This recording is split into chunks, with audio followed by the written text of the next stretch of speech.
Dorothy is a prisoner in a native temple in the heart of the jungle, accused of killing a priest of the jungle god. Regent and Chandler appeal to the head man of the village, but he insists he is powerless to interfere with tribal religious laws. Regent plans to start at dawn for the capital, to appeal to high authority there. And meanwhile, Chandler attempts to free Dorothy by magic. But for the first time, he fails. The present act opens in Betty's room at the native inn the following morning.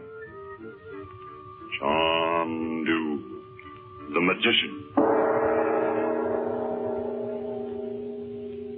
Well, goodbye, Frank. I'll make the best possible speed.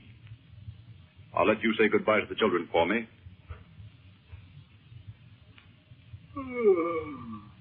Father's not gone yet, is he, Uncle Frank? Oh, there you are, Father. Are you sure you don't want me to go with you? No, son. There's no use of both of us going. If you stay here, you may be able to help your uncle in some way. And besides, there are Betty and Natasha to look out for. Well, okay. Gee, I didn't think I'd ever go to sleep, but I guess I must have. You won't help your mother by lying awake nights, you know, Bob. No, I suppose not. Well, I'll be off. Goodbye, Bob. Bye, Father. Goodbye, Robert. I hope by the time you come back, we'll have found some way to release Dorothy. I certainly hope you do. Where's your guide, Father? He's waiting out here. We want to start now before sunrise so we can be well on our way before it gets too hot. I'm afraid you're in for a pretty unpleasant trip, Robert. Oh, that's nothing if I succeed in getting the priest to let Dorothy go. See you later. So long, Father. So that's that. Gee, Uncle Frank, you look as though you hadn't closed an eye all night. No, I haven't slept. Well, gee, don't look so cut up. Even if Mother knew you were trying to get her out of there and couldn't, she wouldn't blame you. Why, but even the yogi doesn't bat 1,000%. Oh, there's some reason why I failed. If I could only find out what it is. Well, listen.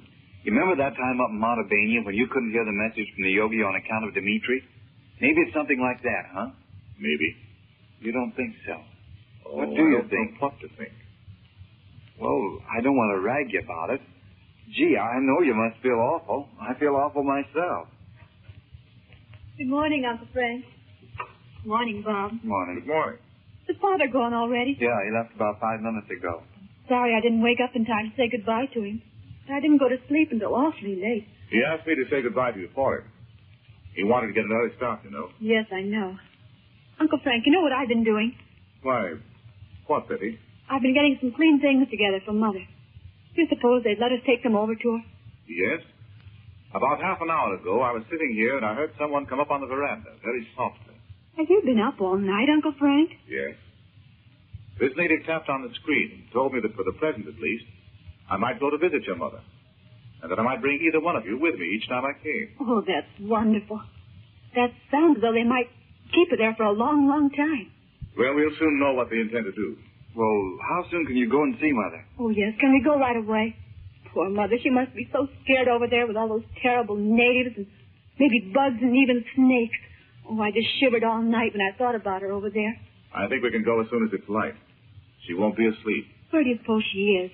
We'll have to get one of those natives to show us. This man that spoke to me said she was in the hut next to the temple. It seems that's their prison. They often keep people there for a time. Oh, I tell you, Uncle Frank, you and Betty go this time, and I'll stay here. Gee, you'd think Mother'd have kicked and screamed and everything while they were taking her from that temple to that hut. She probably realized it was useless. And the best thing she could do would be to accept her captivity quietly. Poor Uncle Frank. You feel terrible, don't you? Indeed I do, Betty. Shall we have coffee before we go? Oh, no, let's not. I couldn't drink it thinking of Mother sitting over there wondering and wondering what was going to become of her. And I'll hurry up and get those things of hers so she can at least have clean things to put on. You'd better take her some water in a clean cup. The place is probably pretty mean, Oh, Jim. don't, Bob. It's just as horrible as it can be. Let's not try to think of anything more to make it worse. Just a minute. I'll be right back, Uncle Frank. Listen, Bob. Stay right in this room all the time we're gone. I don't want anything to happen to Natasha. Sure, I'll stay here. But do you think something's going to happen to her? I don't know. But you know, they may have found out in some way she's a dancer. And a good many of their native rites include ceremonial dancing. If they got Natasha away from us, and took her off into the jungle. We'd never see her again. Well, gee, don't think I'll let anybody get away with her. What if I have to shoot somebody, Uncle Frank? Hush. Not so loud. You mustn't let the natives know you have that pistol. And you mustn't shoot it unless you actually have to defend Natasha. I mean, unless they're really going to take her away. I hardly imagine they'll try that with Dr. Shaw right here in the village. But I wanted to warn you not to go outside and leave Natasha alone. She'll be awake in a little while, probably, and join you here. Don't let her go outside, either. Oh, she's afraid. She's been scared so much she won't move. I know that. Not a word about this to Betty, of course. Oh, sure not. Here I am, Uncle Frank. You think they'll let us give her these things, don't you? Oh, I imagine so. Can we go right now? See how light it is? It's nearly sunrise. Yes. We'll have to stop at the hut of the man we talked to last night and take him with us. Well, doesn't it make you feel helpless to be cooped up here at the mercy of a lot of savages? Just think how it makes poor Mother feel.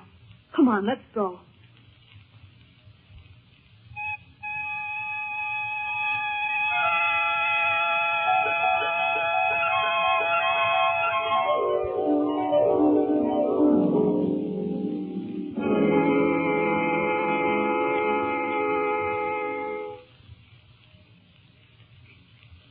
Look, Mother, we brought you some clean things to put on. I thought you'd want them. Thank you, Betty. That was very thoughtful of you, dear. Oh, Mother, Father's gone way up through the jungle to the capital to get the head priest to tell these men they have to let you go. Hasn't he, Uncle Frank? Yes, Doc. We'll have you out of here in no time. Oh, I'm sure you will. Where's Bobby? We left him over at the inn with Natasha. These guards of yours told me I could bring but one of the children at a time. Oh, I see. Oh, it's so dark in here, Mother. There isn't even a single window, is there? No. I guess it's just as well we can't see too clearly in here. Oh, Mother, I can't bear to think you got in here just because you went into the temple to get me. Oh, you mustn't cry, dear. Don't want these natives to think we're afraid of them. No, that's right, Doc. Can you tell me exactly what happened in the temple? Oh, it's so confused. But I don't see how I could have killed that priest. No, that native came to the inn, and he had Betty's scarf, and said Betty'd gone to the temple. So, of course, I ran out onto the veranda and looked around the clearing. And when I didn't see Robert or Bob or Betty, thought he might have told me the truth. So I went over there. As soon as I was inside, they told me they'd got me there to take my life in revenge to the jungle gods for the theft of an emerald centuries ago. Frank, I'm sure it's the emerald in the emerald casket they're talking about. I tried to tell them I didn't have the emerald, and they said they knew Robert had it. Oh, but I forgot to tell you the worst thing of all. Did you recognize that priest when he was lying there on the floor? No. It was so dark I couldn't see his face, and the natives were swarming around me like a hive of bees. You mean it was someone we know? He stayed in the darkness all the time he was talking to me there before the altar. But I knew I recognized his voice, and I asked him where we'd seen him. At last, just before he tried to kill me... Oh, Mother. Now, dear, he didn't succeed, did he? You see, Frank, just before he drew that knife, he turned his face toward the light on the altar. Who was it, Doc? Did you let him know you recognized him? Why, yes. Oh, that's probably what's caused this whole thing. Who was it? It was that Dr. Sun we met in Singapore. Dr. Sun? But that's impossible, Dorothy. Oh, he told me he wasn't really Dr. Sun at all, but that he was some sort of relative of his who was the family's black sheep, and that he had killed Dr. Sun some time ago, and he'd been masquerading under his name all this time. Poor Doc. And after that, of course, you didn't have a chance. He'd never let you go with that knowledge. That's what he said. And then he ran after me with that awful knife, and I... But, of course, I struggled with him. But how could I have killed him, Frank? I know I didn't. Oh, I'm sure you didn't either. Oh, those horrible drums. It seemed to me they'd beat all night. Yes, they did. I asked this guard that stands in front of the house what they were for. He told me they were having a ceremony of some kind out in the jungle. I thought I saw the reflection of flames against the sky in the night. That must have been what it was. The very thought of it makes my blood run cold. Oh, Frank, what about your magic powers? Can't they do anything about this? Oh, I don't mean to be weak, but all this frightens me so. Oh, Dorothy, I don't know how to tell you. Last night, I tried for the first time and failed. Oh, Frank. But never mind. They'll have to let me out. There's the guard, Mother. We'll just try to do just as they say and make them no trouble. We'll get you out of here. Look out there, Uncle Frank, just outside the door. There's a whole line of those natives drawn right up there like soldiers, and they all have knives. Oh, you don't suppose they're... No, Betty. No, of course not. What is it? Is it time for us to go? You have heard the jungle drums in the night time. Zion. So you're from India, eh? And you know that. But that is nothing to you. You have heard the jungle drums beat.